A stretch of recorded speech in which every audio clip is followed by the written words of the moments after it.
Hi, everyone. Thanks for tuning into Health Podcast Show, the place to be to get the insights of leaders working at the intersection of health, science, and media. I'm your host, Dan Kendall, and this episode features a recording from the 2025 Health Podcast Summit, which was held on October 1st and 2nd. In total, we interviewed 42 speakers in 37 sessions that span topics across health, science, policy, and podcasting. You can wait to get access to all the sessions as we publish them here on your favorite platform, or you can get access to all the recordings, links, and resources by visiting our website at healthpodcast.org. Again, that's healthpodcast.org. Enjoy the show. Welcome to this session of Health Podcast Summit 2025. I'm your host, Dan Kendall, and this is a featured session with our gold sponsor, BetterHelp. It's technically a sponsored session, but honestly, the sponsorship only happened after I had reached out to Brittany Clevenger to invite her to share her experience with our audience. Brittany is the Senior Director of Growth Marketing at BetterHelp, and I've heard her speak about her experience and success at Podcast Show London 2 years in a row. It's a fantastic event. The room has always been packed, but it held a maximum of about 100 people. So I wanted to liberate her message and her insights from that London conference room and bring it to you here in your cars, in your offices, in your homes, and in your earbuds. Not only did Brittany accept my invitation to speak, she then agreed to become a gold sponsor, and she then further surprised me with an additional offer of 1 week of complimentary access to the BetterHelp app to everyone who registers to attend Health Podcast Summit. The caveat is that the offer must be redeemed by October 30th, 2025. So if you've registered before that date, even if it's after the 2nd of October and you're listening to this on the replays, it's fine. We'll send you a link where you can go and redeem and claim that. If you're listening after that date, I still encourage you to check out BetterHelp, but you won't have access to that special offer. Now, this is a great session that features one of the biggest investors in podcasts in history, and they provide a really valuable service around mental health and making therapy available. I love technology. I love the way that technology can deliver things right into your smartphones and devices. I'm a big believer in therapy as well. It's certainly helped me through some really difficult times, and I encourage family members and friends to find a therapist that they can talk to. There's a hack to it I'll share with you. Find a therapist when you don't need one. It's like fixing your roof before it rains. Because if you start looking for a therapist when you're in crisis or facing some challenges, guess what? You've now got an additional challenge of finding someone when you're already having a tough time. So BetterHelp makes it easy for you. I love that they're making this so available to people through their devices. They did not ask me to say this. This is just me talking to you about something that I really am pleased to be able to offer you. If you don't need a therapist, fantastic. I'm happy for you. Why not try to find one now so you have someone to contact when you need it? And if you do need a therapist, then BetterHelp makes one really available for you on your device. And they recently announced that some therapists on the BetterHelp platform now accept insurance. Plus, you've also got this complimentary week that Brittany offered, so make sure you can take advantage of that. We cover a lot of ground in this discussion, from how BetterHelp started advertising on podcasts, their strategy that led to their continued success, straight through to their recent release of their own branded podcast called Mind If We Talk. My guest is Brittany Clevenger. As I mentioned, she's the Senior Director of Growth Marketing at BetterHelp, and she invited someone else to join in. Emily Rutter is the VP of ACAST Creative Studios. That's the name of the team that was formerly known as Wonder Media Network, which ACAST acquired in January 2025. Wonder Media Network is a phenomenal group. Now it's called ACAST Creative Studios, and they've worked with leading organizations like Pfizer and made them arguably the leading pharma company in the audio space.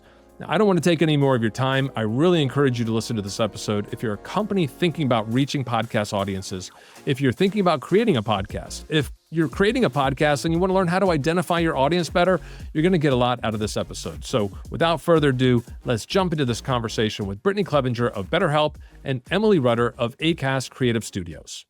Brittany, Emily, thank you so much for joining me at Health Podcast Summit. Hey, great to be here. Thanks for having us. Brittany, I want to start off with you. I've given the audience a little bit of background about BetterHelp and what we're going to talk about today. But I want to start, first of all, with just a brief explanation to anyone who is not completely familiar with what BetterHelp is. Can you just explain to us what exactly BetterHelp does? Sure. BetterHelp is one of the largest online therapy providers globally. We've got therapists in the ground across multiple markets: United States, United Kingdom, Australia, France, Germany, Netherlands, and the list will continue to expand over the coming years. We've been around since 2013. We've served over 5 million people, offering online therapy via video, phone, and chat.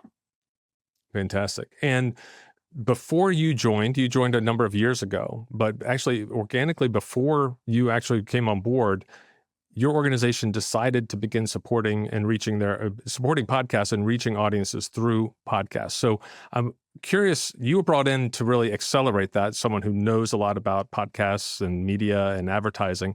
But from your understanding, what was the way that it sort of came about inside the BetterHelp organization? Because doing what you're doing as a business, your complete business model, online therapy, is quite innovative. But then also taking that and practicing what you preach in terms of being innovative in terms of how you reach your audience is another big step, and something that people in healthcare can often be, a little bit risk averse. So what was the rationale for approaching this market in the first place? Yeah, I love this story, our origin story and podcast. So I started at BetterHelp about 5 years ago. And when I got to the company, our former head of growth had already been exploring multiple channels. We were pretty heavy in our click channels back then, paid search, Meta.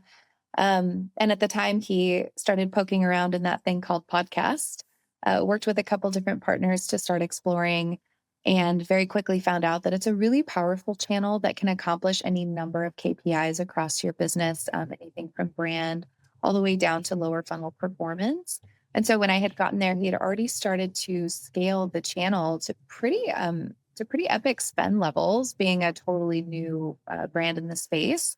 They dabbled for a few years from 2017 to about 2019, and in 2020, with the pandemic, obviously, and the need for online therapy rapidly exploding, it was just a really great time to invest more in the channel. And so they brought in a specialist who was myself. I came from one of the top, advertising agencies globally, which is Ad Results Media. I had spent a few years there learning a lot about podcasts. And so BetterHelp brought me in to take the channel to the next level. And we scaled pretty heavily after that, but they were already off to a really great start. Our former head of growth did a really great job setting up the program for me. And then I was just able to, 2x, 3x it in the coming years. So one of the questions I get a lot about podcast advertising is, how do you measure the ROI? So how has your approach evolved in terms of how you actually track the impact of the advertising that you're doing? Oh, I love this question too. I could talk shop about this stuff all day because That's what I we're here think for.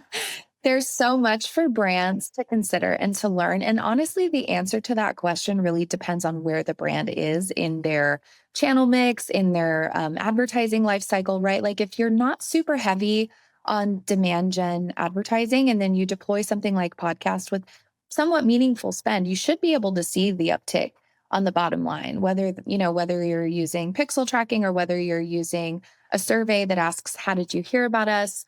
Or if you just deploy podcasts, but you're not really launching any other channels, you really should be able to see the uptick all the way down the funnel to converting new members and conversions for your brand. Where it gets a little tricky is if you're a really mature advertiser, right? And you've got a lot of, you're heavy in TV and you're heavy in a lot of other upper funnel channels.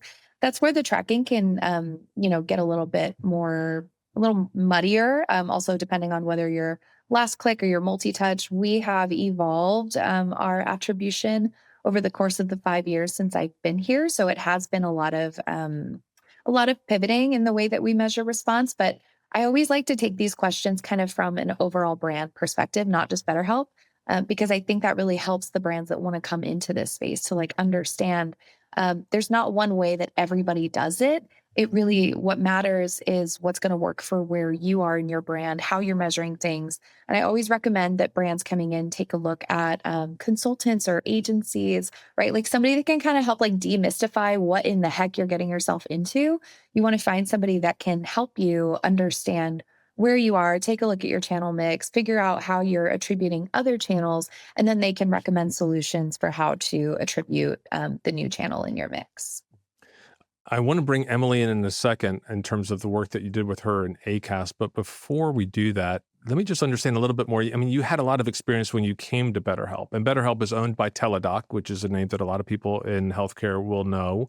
And they've acquired a variety of different companies. But they don't necessarily, people who are leading some of these health companies that are attending this event don't have that sort of advertising experience that you've been able to bring inside an organization like BetterHelp. So who did you contact? What sort of platforms were you using? What sort of agency partners? How did you actually go about implementing this? Because the spend has been quite massive, monthly, quarterly, annually, quite significant, and obviously it's working for you, and because you keep doing it. So where do people who are listening to this, where do they begin to implement something like this themselves? I love that you are wanting to dig into this because, again, I think like breaking down those barriers to entry of such a powerful channel is really important. Podcasting it's still growing, it's still evolving. There's still so much opportunity globally, even though we've done a really good job here in the United States of kind of evolving the landscape and making it easier for brands to come in. It still is a little confusing, right? Like you can do some Google searching and try to figure out you'll find some really great networks that have really high visibility, like Spotify and iHeart. SiriusXM, it's pretty simple to find that they have advertising, wonderful partners like Acast, but there is a whole world of podcasting out there. And the small to medium shows can be just as impactful for your business as the large shows, right? So, aside from just doing some Googling and finding those large partners for brands coming into this space, agencies, they can use, there are any number of like really great agencies. We've got, Ad Results Media, we've got the Oxford Rose of the world, Assemble Partners. There are wonderful, wonderful agencies out there. There is a home for everybody. There are also independent consultants in the industry. And then something that brands can also look into are direct network partnerships. Maybe they're not ready to go straight to an agency, although I really do recommend it. They will save you so much guesswork. If you do decide to go direct, you can look for some of the smaller partners. They're just a little harder to find, right? I'm not sure how much all of our network partners are working on their SEO to be found organically. I highly recommend using any of the agencies. And you can also go direct. It's just that if they're not the large, high visibility partners, they can be a little bit more difficult to find. Also, I have an inbox full all the time of requests from brands asking to just learn. And that's something that, we all do in the space. A lot of brands that advertise in podcasts, we've been more than happy to hop on the phone with anybody who just needs a little bit of direction. I'm happy to share 30 minutes. But yeah, I've talked to, some brands ranging from small brands all the way to like really, really recognizable, impressive global brands that just need a little bit of guidance. And then once you give them a few details, few names and contacts, they're definitely on their way to figuring it out. Sounds like you might need a podcast helping some of these other organizations and teaching them how to create their own campaigns. How do Sure. you keep up with all this? What are some of the things that you do to stay up to date with all the changes that are happening in the podcast space? Yeah, I would say that's something different about BetterHelp. We are audio experts internally. I do think it's contributed widely to the success of the channel here at the brand. So yeah, my team comprises, agency professionals. So we have a history in audio here. But we like to stay involved. Dan, I saw you recently at a conference and podcast. So we do attend all of the conferences. We try to attend IAB events upfront. I'm always on LinkedIn. I follow everybody in the industry. There are so many smart people here in the industry coming up with solutions, pushing the industry forward, staying connected to people in the industry like Brian at Sounds Profitable and Pete over at Podscribe. There's just so much networking happening 24/7. And I love to call out there's a lot of kindness in the industry too. Everybody is always happy to help someone else. So as long as you are, following the right people, attending the events, there is no shortage of people out there that can get you where you're going and help you learn what's next.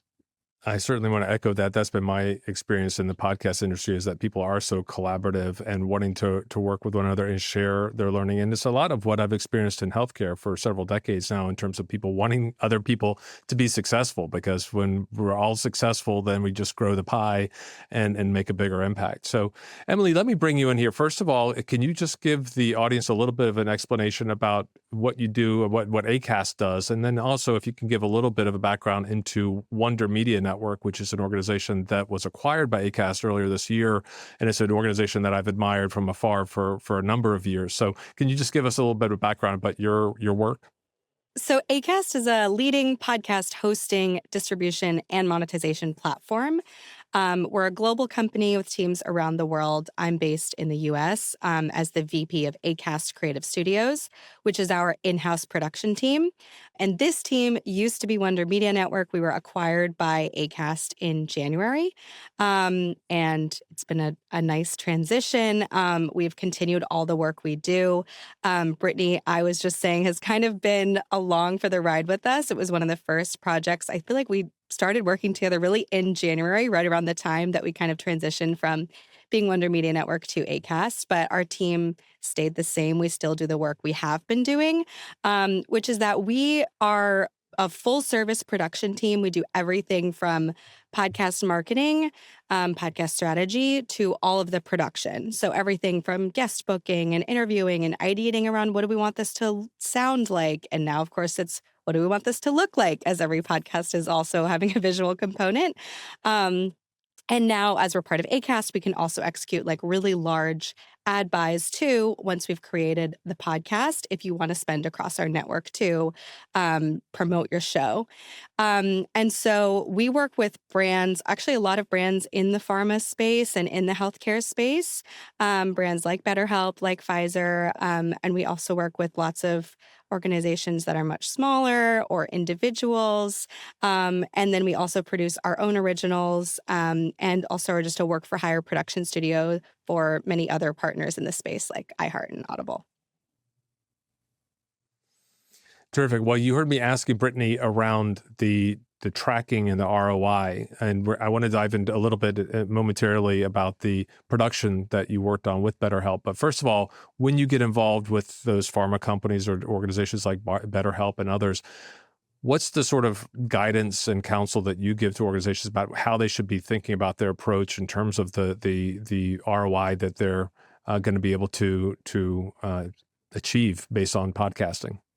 Totally. I think it's the most important thing to be talking about upfront before you start working together, especially if a company is used to advertising just in, traditional digital media, and they're used to seeing really large impression numbers. If you create your own podcast, you're not going to see those same numbers, right? You're not going to have millions of impressions because a podcast download means something very different than an impression on, say, TikTok, right?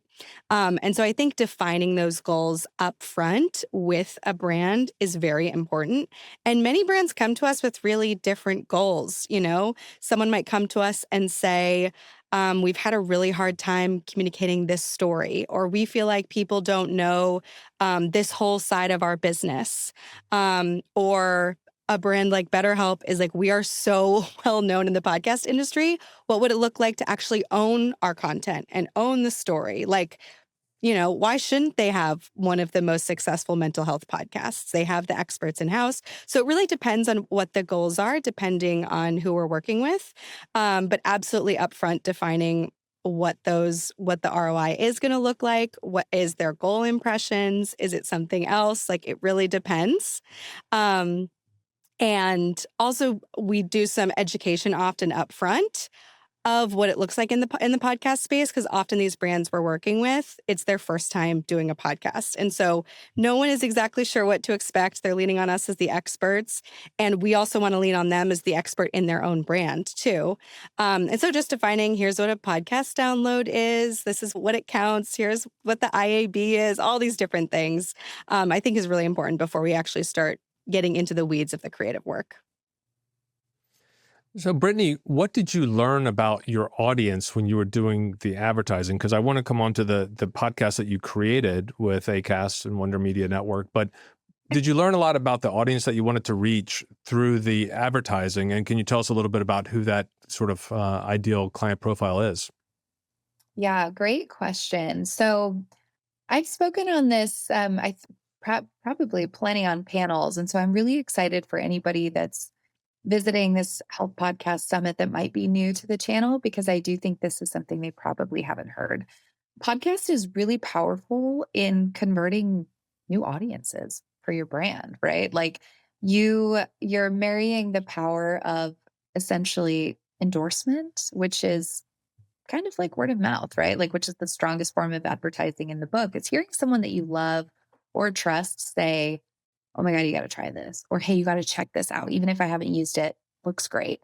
You're marrying that power with on-demand content. People are seeking this out, right? So if you think about, reaching somebody through a podcast, they have already chosen to listen to maybe this comedy podcast host who they love. They keep coming back to week after week.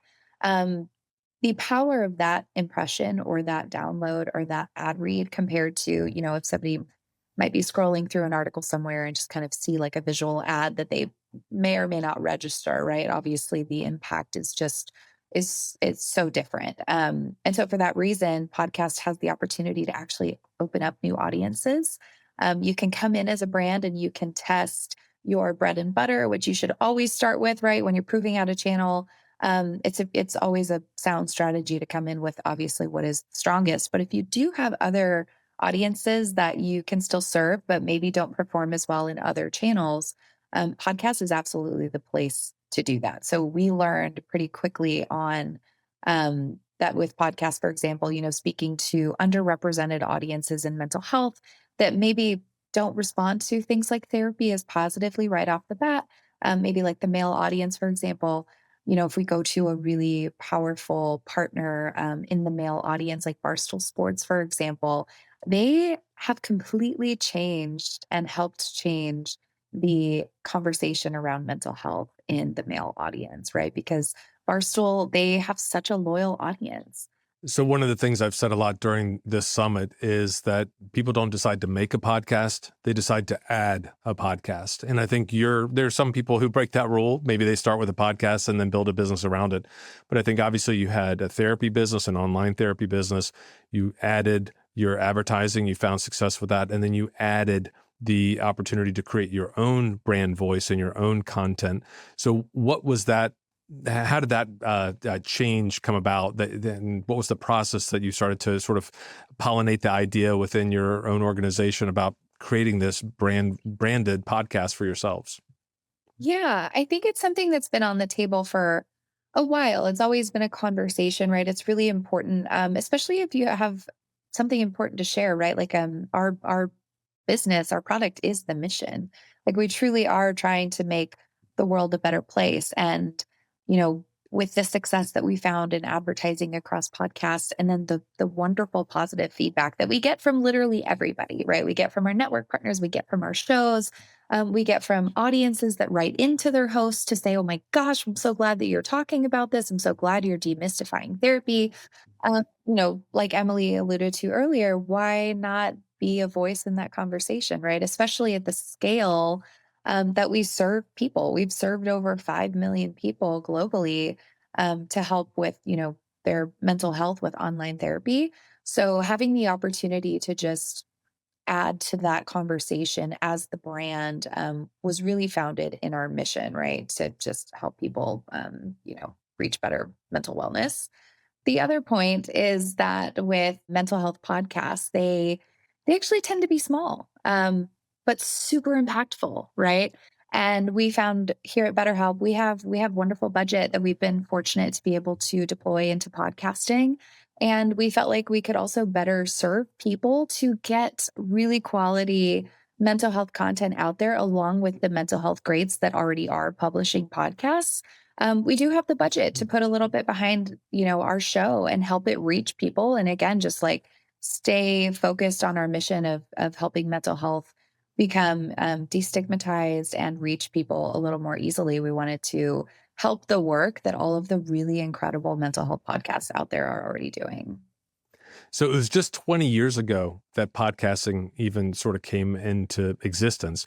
I remember 22 years ago having conversations with people who are now the age that I am and trying to explain to them why we needed to have websites. So now here we are, and we're trying to reach people in the healthcare community about the reason why they need to have their own podcast. So what was your process that you went through to actually identify how you were going to go about doing it? Because Wonder Media Network is a fantastic group. They've got fantastic work, but they're one of many. So what was the sort of internal process that you went through? Did you put together an RFP? Did you screen people? How did you go about doing it? Oh, I love this question also, Dan, because we love Wonder Media Network and we love ACAST. ACAST is like one of our global leading partners in podcasts. So we, it was actually it was a pretty easy choice to make. We knew that they were the right partner for us just because, again, serving what they do or doing what they do globally in podcasts, there aren't a lot of them. And so Acast has such a global footprint that when it came to production and thinking about a long-term strategy, we just felt that Acast provided a lot of resources. They provided a lot of opportunity. For example, if we want to launch podcasts in other markets, they've got, boots on the ground in all of these markets globally, and they really are a foundational voice to podcasting outside of the United States. So we work with them really closely. We are huge fans of theirs. They're really good friends of mine. I trust Acast, very deeply. And then they had just brought on Wonder Media Network, which is a really powerful, wonderful production company, power packed with female leadership, which I really, really love. And it was just, it was a really easy choice.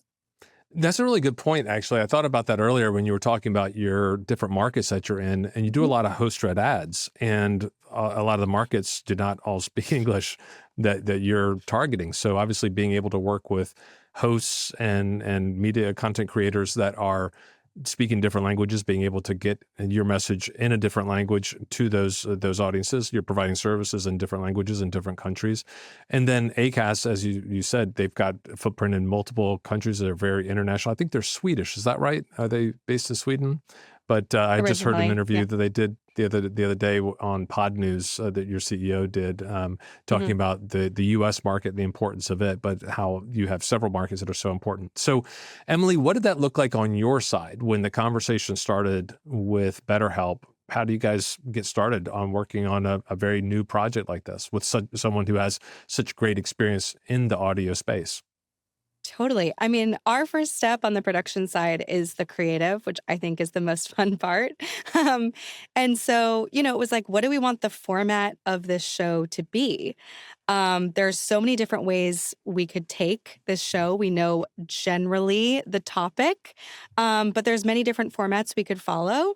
And so the way we first started working together is we did a discovery phase where our team put together a couple of different pitches, basically, to Brittany and her team of a couple of different podcasts, different kind of hosts, different kind of format.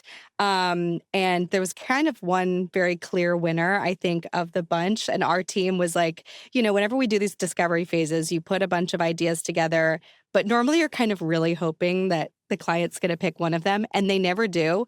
But in this case, they actually did pick, I think, our team's favorite, which was amazing. And so that's the format we landed on. And so then once you have a format and kind of a structure, you can start diving into, okay, who's the host going to be? What is the season outline? And then you got to get into guest outreach, because we can't, for this kind of style of a show, we can't make the show without guests, which we really leaned on BetterHelp's team as well and their relationships to book some really excellent people as guests on the show. Excellent. I would love to add to this if I can, Dan, because I thought this was such a cool part of the whole process for me, and probably one of my favorite parts. So I would love to share this for any other brands that might be listening and kind of getting into this whole process. What really impressed me in the discovery phase, because at first I'm like, how much of a discovery phase do we really need? Turns out you really need that part of the process.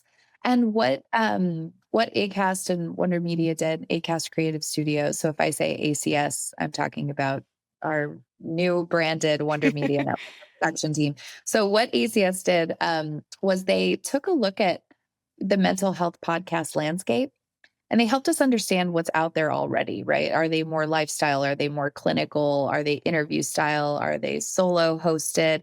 And they put together this really beautiful rubric for us where they basically identified a void.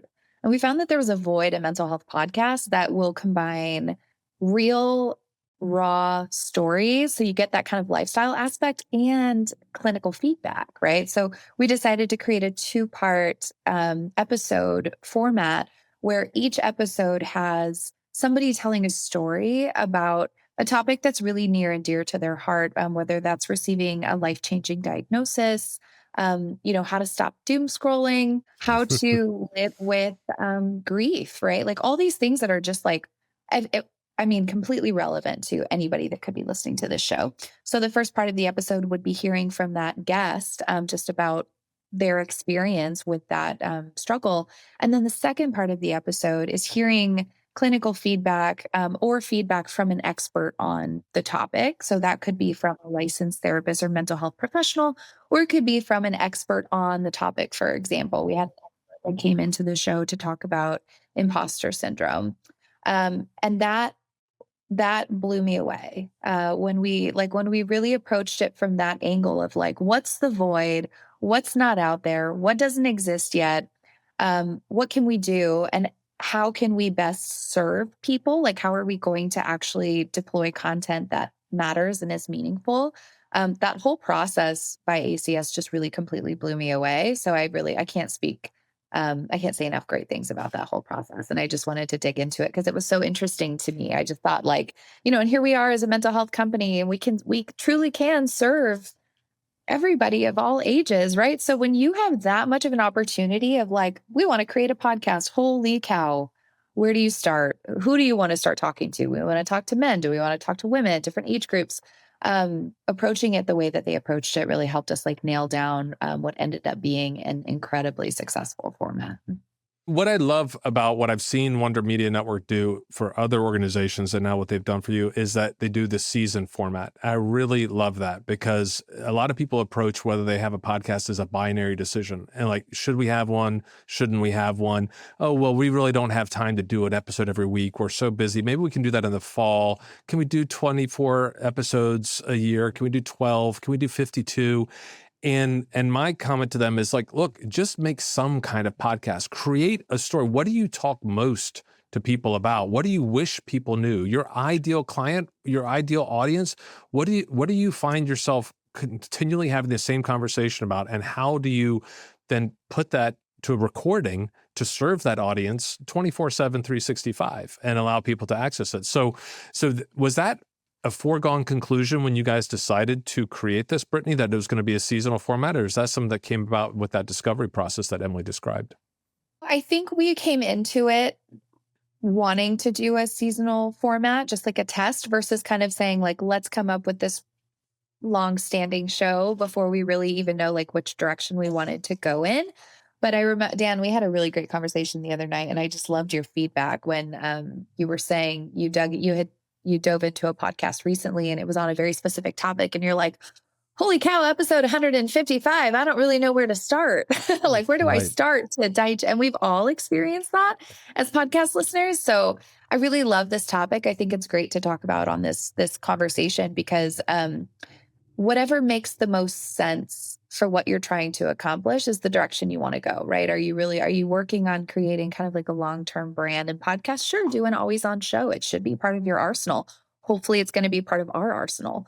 But if you're just starting out and you want to test and you want to learn, a seasonal format is really great. And it also gives you the opportunity to give people information in a digestible way. Like you said, they can come to our show and there's 8 episodes, very digestible. They will likely listen to every episode and they'll likely get a lot of really great information on topics that, again, are relevant to everybody. So we did come in knowing we wanted to do a seasonal focus. But certainly there are other opportunities, I think, depending on like the goals and where you are in your production life cycle so far. Yeah. And I will say doing a full season that's, around 8 episodes is where we like to start.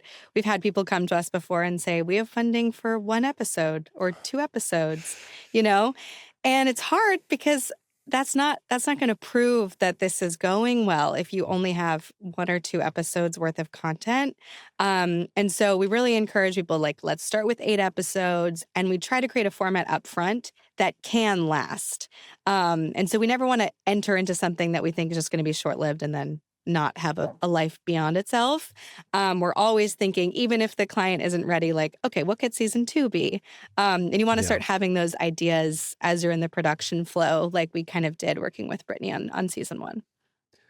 I like the idea of using it as a test to sort of, see what people respond to, what really resonates, and then also to use it as a foundation of content because then you can build on it and you can cover a breadth of different things. And then season 2 might be about one or two of the specific things. And you can flash back. Say in episode 2 of the first season, we talked about this issue. Now we're going to do 5 episodes just around whatever it is, loneliness or ADHD or, depression or substance use. So you can go in deeper on these particular things, referring back to that older content. So it gives people a place to start and then also a place where they can continue to build. And they say, well, maybe season 2 isn't for me because it's around this particular issue that doesn't affect me. But season 3, wow, that refers to another episode back in season 1. I want to go back and listen to that and then also listen to this new one. So I think it's a great approach. So just flashing forward then in terms of getting this out there, production budget is one thing, deciding to do it, producing it. How do you begin to think about the launch of it? You were saying that you think about season 2, but how do you actually get this into the ears? Do you launch multiple episodes at once? Do you use a 2-month gap between your trailer and episode 1? What sorts of things are you doing in terms of spreading the word? Are you then running advertising campaigns, Brittany, to promote your own podcast in addition to your services? Tell me about the whole promotion and advertising aspect of getting this very successful podcast out into the eyes and ears of listeners. Sure. Yeah. I'll take that.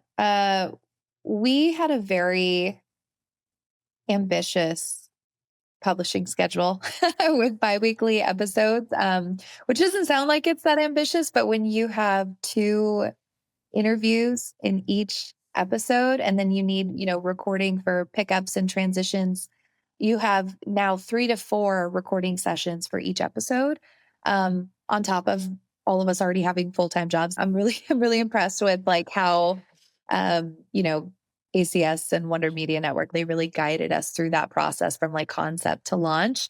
It was a lot, and they really helped us. They helped us keep it manageable, super organized, but there were a lot of details floating around at any given time. So we considered a few different things. They, again, like Emily mentioned earlier, we really leaned on them as the experts. I am great at podcast advertising. I can't tell you anything about growing a show. I don't know how to get people to listen to a show. And they did, right? So they introduced us to certain opportunities, things like pod roll and tactics that we could put a little bit of spend behind to help grow our listenership on our episodes. We actually ended up receiving massive downloads, over 75,000 average downloads per episode, which was really incredible. And aside from tactics like Podroll, we also did utilize advertising across, Acast titles and podcasts. So we had host reads. We also did some Acast ads, like produced ads to promote the different episodes and also promote like the trailer and the show as a whole. And then we also considered things like, social media. We did a lot of social media amplification on our side as well. But some really key learnings for me that were really interesting were that the audio tactics and reaching people who are already in, in episodes of other shows, and like reaching people while they're already kind of in that audio experience ended up converting the most listeners compared to running Instagram or, different ads. That's how we converted the most audio listenership. And then on YouTube at the very end, we decided to promote a couple YouTube episodes. And it's really interesting. One of them popped off in views on YouTube. And so we gained some pretty key learnings there as well. Emily, is there anything you want to add on that in terms of how you actually started to get this out to the audiences? Yeah, definitely. I mean, I think one thing we do is that our marketing team is involved with production from kind of start to finish. You don't want your marketing team to like come in at the tail end and then start trying to promote something. You want your ads to be really tailored to the content. You want to make sure that just everyone is aligned and on the same page. And so we kind of had the strategy, I think, from the outset. And also design too. Like, I think design is a big part of it as well, as of what is this going to look like? How is this going to be differentiated in this space? What are our ads going to look like if they're visual ads? What are they going to sound like if they're audio only? So yeah, we used all of those tactics that Brittany shared. And then also we earned some organic promotion too. I mean, the show is featured on Apple. And that's just because Apple, liked the show. There was no paid component behind that. And the show just received a Signal Award nomination. So it's been a nice mix of organic and paid promotion as well. When you produce the episodes, just for clarity for the audience, is the entire audio experience also backed up with an entire video experience? And how have you managed that production aspect of doing both the audio and the video and the distribution of those different formats? Yes, we did do both an audio and video version of the show. And so both of those teams work very closely together because, you kind of have to make the audio cut first, or sorry, the video cut first, and then you can judge the audio a little bit further just to take out some extra ums or whatever you might want to do that you can't do visually. Um, but mostly we were recording on Riverside for most of our interviews. Our host was often remote, but we just, made sure that her background looked very nice and clean, and had a good camera and a good microphone setup. So it was pretty easy, I think, to tackle both at once.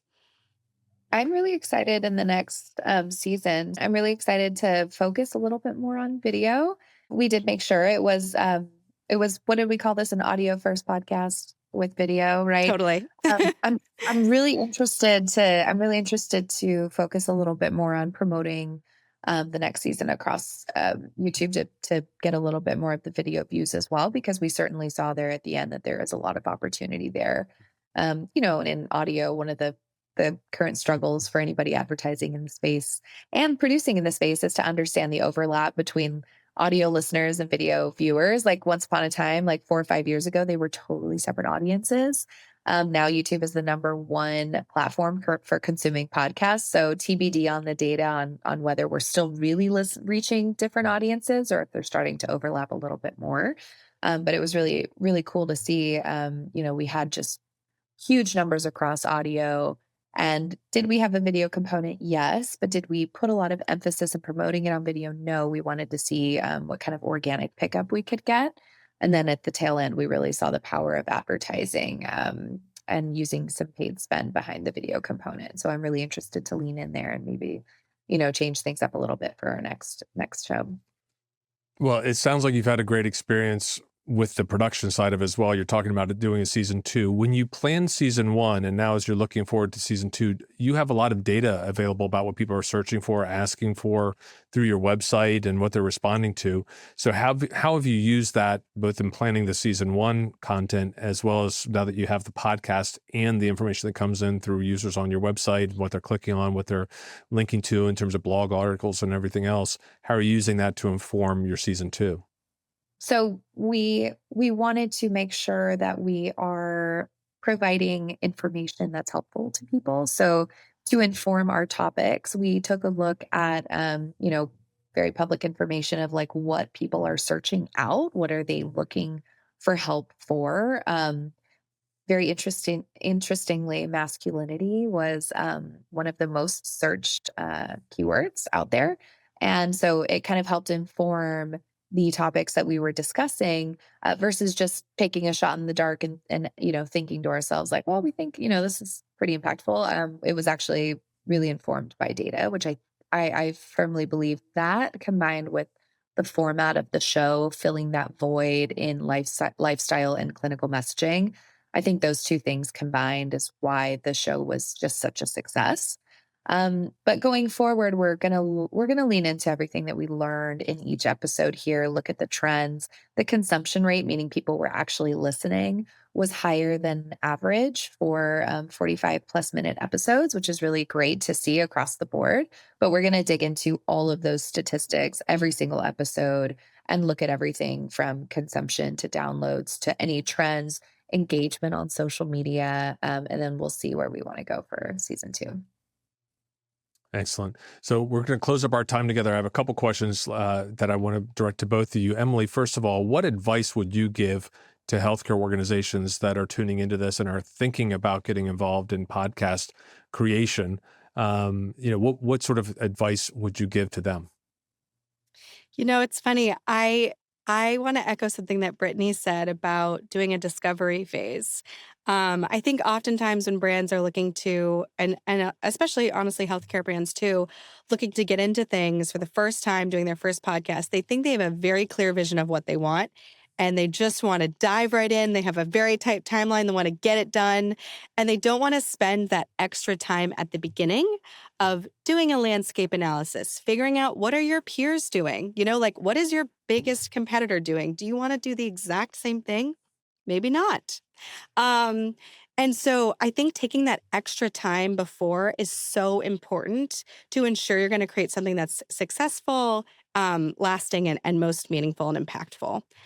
So my recommendation, I would think, is make sure you have the extra time to do a proper discovery phase, do an analysis of what exists, and make sure you're making a product that's going to be differentiated and unique to your organization. Thank you, Emily. And Brittany, same question, but a little bit broader even, not just talking about making your own podcast, but actually getting involved in the podcast ecosystem. What advice would you have for organizations that are thinking about advertising or supporting, sponsoring, or creating their own podcasts? Find the experts, right? Like do not reinvent the wheel. Lots of us have spent a lot of time and a lot of money trying to figure this out. There is somebody out there that will help you. And there's somebody out there that would love to help you. We all agreed that this is a really collaborative space. It's very different from other channels that I have spent years advertising in. Don't waste any more time and money than you need to figuring it out. And also be open. I think one of my favorite things to mention, and this is back on my agency side, right? When I used to work on new business, so clients coming into podcast and, at the agency, I would help figure out what shows to advertise on, what the strategy was, the spend, flighting. I would tell my new clients, you just need to be ready for some of it to totally crush it. Some of it's going to be okay. And some of it's going to really suck. So you've got to have that test heavy mindset. Not all advertising works. It can be tough to spend some budget and you don't get the outcome that you wanted. But the more open you are to having that testing mindset and just kind of going in knowing you're going to lose some, it's going to help you scale this channel according to whatever it is you're looking for, whether it's straight performance, brand KPIs. This channel can really give it all to anybody out there across many verticals, not even just healthcare. But it really is such a powerful channel. And if you find the experts and you have that open mindset, it can really transform your business in a number of ways. Well, the podcast is called Mind If We Talk. We'll have links to that here in the notes below this video. And if you're listening to this, we'll have in the show description. We'll also have links to the other work that Acast and Wonder Media Network have done for organizations like Pfizer. And we'll have some examples of some of the materials that BetterHelp has done to make available their services. Now, is there anything else that you'd want to make sure that people who are tuning into this session hear before I let you go? I actually would like to make sure that we call out and that we did a good enough job mentioning that Acast is a leading advertising partner as well. I don't know if you know off the top of your head right now the number of shows you guys feature, Emily, on Acast's platform. Yeah, over 140,000. She knows it. So a large category. Tons of shows. They can help you advertise whether you're looking for audience targeting. Or whether you're looking for like show and title specific advertising. I had an incredible experience working with ACS and Wonder Media Network in the publishing side, but they're also a very valuable advertising partner. So anybody coming into this space, make sure that you check out Acast because they are a wonderful advertising partner as well. Anything else you want to add, Emily? Just to reflect some of that amazing energy back, Brittany and BetterHelp are such leaders and experts in our space. And as Brittany mentioned, like so kind. I think, I've worked in a couple of different industries, but this industry is just so kind and welcoming. So I think I would just also say, like, if you're new, don't think you have to do it by yourself, knowing nothing. Like, reach out for an informative chat. Like, people are always down to grab coffee, grab drinks, just share their learnings. But yeah, thanks to Brittany for everything that she and BetterHelp have done to really been a gold standard in our field. Thank you. That's so kind. And Dan, congratulations on Health Podcast Summit. I'm a huge fan of what you're doing. really excited to support it, sponsor it, and to carve out the conversation specifically for healthcare when it's such an important topic in the world. I'm so grateful that you're doing this. It gives us a place. We are a healthcare, we're in the healthcare and tech space, but I always feel like we don't really talk to a lot of other companies in the same space. I'm usually speaking with people about podcasting. So I'm really excited to see this go into the lane of healthcare. And I'm very excited to see what comes out of this. Well, I appreciate both of you. Thank you so much for making time in your schedules to speak with me and to share your learnings and your insights. And Brittany, thank you so much for being a gold sponsor of this event. We decided to kick this off earlier this year because we saw a need. And after 20 years of podcasts being in existence and knowing it takes 17 years for new information to sort of enter the medical mainstream, we thought now is about the time that really we should see healthcare really embracing this technology and this platform, this media. It's not going anywhere. It's expanding, it's growing. And I believe there's a huge amount of potential for impact on the soft tissue between people's ears and being able to reach them when their minds are, so we reach people when their hands are busy, but their minds are free.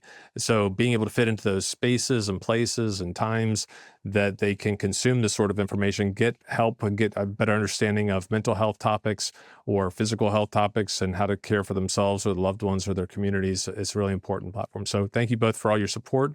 We'll leave it here. My guest has been Brittany Clevenger and Emily Rutter. Thank you both so much for making time and being a part of Health Podcast Summit. Thank you. Thank you so much, Dan.